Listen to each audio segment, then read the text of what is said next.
Last season, the Miami Heat shocked everybody and beat the Milwaukee Bucks and the Boston Celtics on their way to the NBA Finals. They obviously did lose to the Lakers in the finals, but it's still an incredible playoff run nonetheless.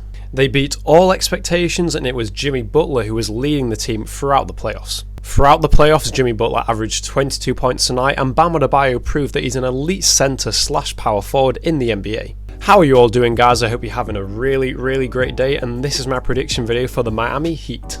They obviously had a very impressive season last year, but what can they do this year? Let's talk about it. Since LeBron James left the Miami Heat in 2014 to return to his hometown team of the Cleveland Cavaliers, the Heat became a bit of a nothing team. From 2015 to 2019, they missed the playoffs in 3 seasons, lost in the first round in 2018, and then lost in the second round in 2016. Then in 2019, they signed Jimmy Butler after a short season in Philadelphia with the hopes that he could turn the team around. And to be honest with you, with the issues he had in Minnesota, then the issues in Philadelphia with Joel Embiid, I was really unsure if this would work. I thought he'd just turn up to the team, ruin their chemistry, cause some issues within the team, and then just leave. But obviously it was quite the opposite, and by some margin. For the regular season, they had a decent finish with the 5th seed, and then the Pacers, Celtics, Raptors and Bucks all finished above them, but there's no shame in that. But that was all last season, and as I always say, I'm not bothered about what they've done previously, I'm bothered about what they can do this year.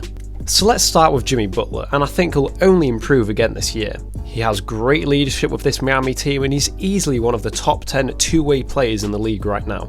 He has had a bit of a rough start to the season with only 8 points a game and 32% from the field, but I expect him to pick this up and at least get back to the level that he was at last season. When the Heat reach the playoffs this season, as it's obviously very likely, I think Jimmy Butler will turn up big again and have some great playoff games. The only thing with Jimmy is that he's getting the reputation for being quite inconsistent. In his 4 games so far this season, he's had 2 games of 2 points and 4 points, and then another 2 games of 18 points and 19 points. He has had some issues with his right ankle though, and the Miami Heat are taking no risks with him, as he has been playing reduced minutes recently. Then we've got Bam Adebayo, who's only in his 4th year in the NBA but is already a huge part of this team. Although he's only 6'9", he mostly plays the centre position for the Heat, and he doesn't look out of place whatsoever. One of his main strengths is his defense, and with him being a shorter centre, he can keep up with guards when he gets switched onto them. As you can see here when guarding Seth Curry, he does a surprisingly good job to stay in front of him. He's very good when guarding other centres too, as he's very strong and looks to have a high vertical leap too. When you watch defensive highlights of Bam though, you may be led to believe that he's a great shot blocker, but he only averaged just 1 over game last season. He does most of his defensive work before blocking the shot, such as getting good positioning on his man and then making sure his opponent takes a tough shot. In terms of his offensive game, he's not the most well-rounded centre, as over 3/4 of his shots come from inside of 10 feet. I would like to see Bam at least develop a mid-range shot this season so he's not so one-dimensional. Then let's move on to Tyler Hero, who is probably one of the most overrated players in the league at the moment, but considering this is his 2nd year in the NBA, he's still a solid player.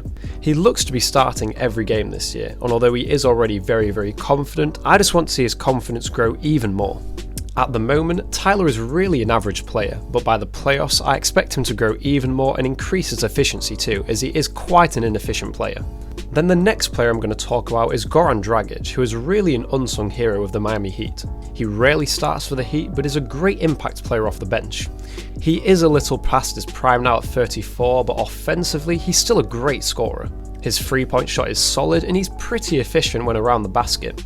He's also great at finding his teammates when driving to the basket to give them open looks. And Dragic did play quite well in the playoffs last year, so I wasn't surprised to see him stay around this season. And if the Heat get deep into the playoffs once again this year, Dragic could be really valuable for them.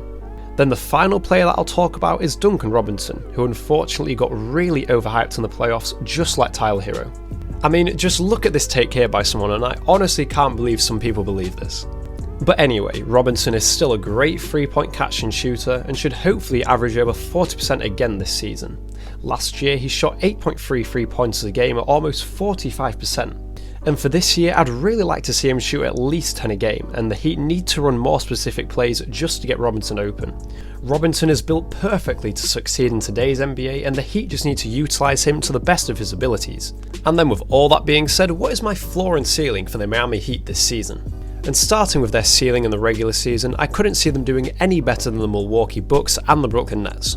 And then there's the Celtics, who I think they could just about beat out for that 3rd seed, so that's where I'm going to put their ceiling. Then for the playoffs, I'm going to actually have their ceiling lower than where they finished last year. And it's just because I would be extremely surprised if they make it out the East again, and if they get into the Eastern Conference Finals, that's very impressive for me. So for the playoffs, that's where I'm putting their ceiling, them getting to the Eastern Conference Finals.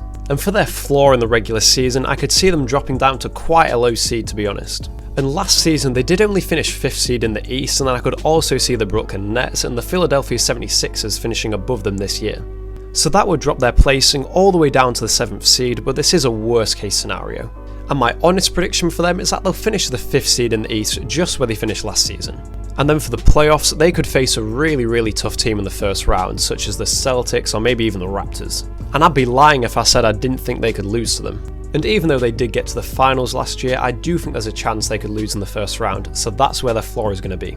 But my honest prediction for the Heat in the playoffs would be that they get to the 2nd round but then lose there. And so yeah, that is my prediction video for the Miami Heat done, and let me know what you think about this. Because honestly, I can understand if a lot of people will disagree with me, because obviously I have put their ceiling quite low. But if you've enjoyed watching, please hit the like button as that helps me out so much, and then as always, I'll see you on my next video.